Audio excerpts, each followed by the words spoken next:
After the release of the 4 episodes, the show keeps peeling the layers off in every episode, but it is just enough to see where we're headed. In Season 4 of The Boys, we saw the Odessa memo on the wall, announcing the intent to begin working on Project Odessa, and we know this season is centered around Odessa. The first person we are shown this season is Dr. Godolkin. This clued viewers into his link to Cipher, but others still think it may not be him, since Cipher doesn't seem to be aging. Here's what we know. Godolkin was burnt in that fire, hence it is safe to say he is the one in the hyperbaric chamber. To survive this long, we can assume that the fan theory of the inhaled V was correct, and the inhaled V was probably more stable than the one injected, helping him to transfer his consciousness at the time, therefore surviving through other hosts or meat bags. We're all just blood bags, walking, talking blood bags. But why did he show up now? Well, very few people know about all the inner workings of Vought. Godolkin was close to Vought himself, and we can assume that this secret room in the archives belonged to Godolkin. Seeing this room with a lot of Nazi memorabilia, we must note that Odessa was a secret Nazi escape or resistance network after World War II, a sort of escape plan. Now, after the fire incident, GodU, or the Elmira Rehabilitation Center, was built on this burnt-down lab, and the test subjects have always been the soups. Godolkin has always studied soups in some way, shape or form, and seen them as test subjects and not as students. Well, the key to any successful experiment is to establish a baseline among one's subjects. We're not your lab rats. Pushing them to max out their powers, which we now know also helps him to have access to their maxed out powers. Thomas Godolkin was devoted to developing ever more powerful soups. He has always been in the picture. But he showed up in the school shortly after Marie's entrance into the school. But let's start from the beginning of Odessa, a project designed to create the ultimate soup, but at some point was abandoned. Very few people knew about it.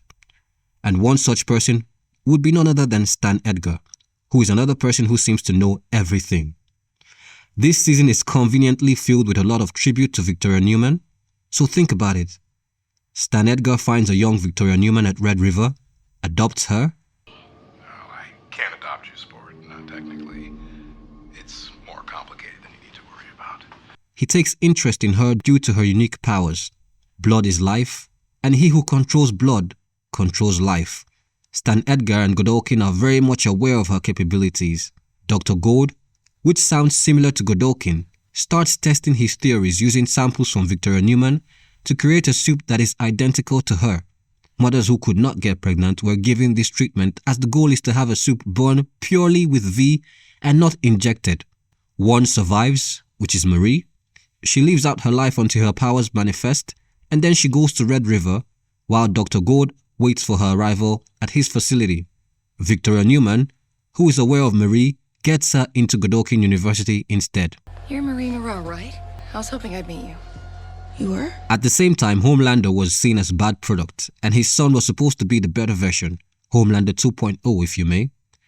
But with Ryan now in the wind, Project Odessa was resurrected. Marie is now of utmost importance. Enter Cipher. We've already been told that Cipher was present in the Elmira facility while they were held captive there, until Marie escaped, prompting his entrance into GodU, expecting to use Kate to find Marie, and subsequently allowing her to release Jordan and Emma in hopes that they could lead him to Marie, which they did, but Marie ultimately makes the decision to return, and Cipher wastes no time to begin her lessons. How?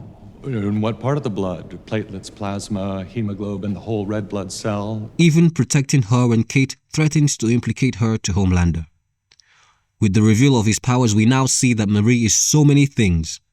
She represents total control, an escape strategy if soups become too dangerous, just like the original Odessa, a fail-safe against Homelander. But even more, with him trying to study Marie to find out what cells Marie is able to control, he may also want to reinvigorate his original body, a sort of biokinesis. As we know, he might not be able to feel so much in the bodies he takes on, so he might still be interested in bringing his own body back to life. Let me know what you think. Thanks for watching. Please like, comment and subscribe. See you next time.